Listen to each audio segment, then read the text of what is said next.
Hey Jill, how you doing today? I'm doing just great, David. And how are you doing? I am fantastic. So we get a lot of questions to our website or to us, and I have a few we want to discuss. One of them is, can I write my own will and have it notarized in Florida? What do you think about that? Well, I think it's a great idea.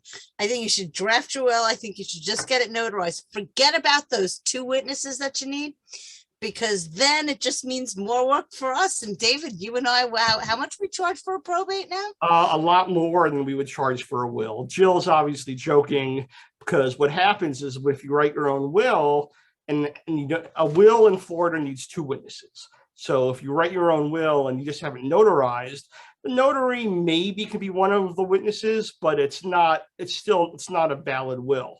So in some states, they have what's known as holographic wills, where you can write out your own will in your own handwriting and don't have to have it witnessed.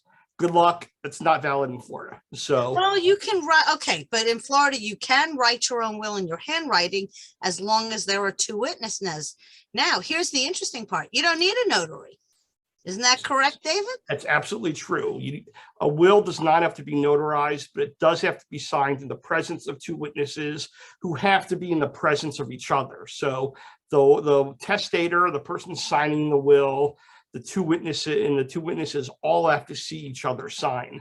It's interesting because back in the day, back in ancient history, pre-COVID, we would all sit in a room together and everyone would watch each other. But with COVID, we had to take some interesting steps. You don't necessarily have to be in the same room with each other. You just have to witness and be able to see each other.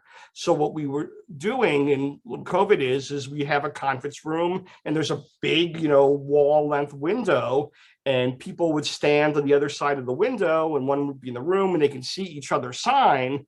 But there was also distancing because of COVID, which is, And I think we're kind of returning kind of back to normal now. I know you've been sure. doing in-person signings for a while now, so I don't really think we have that issue. And now everybody is really in the same room with each other. Right. I think we've mostly gone back to normal.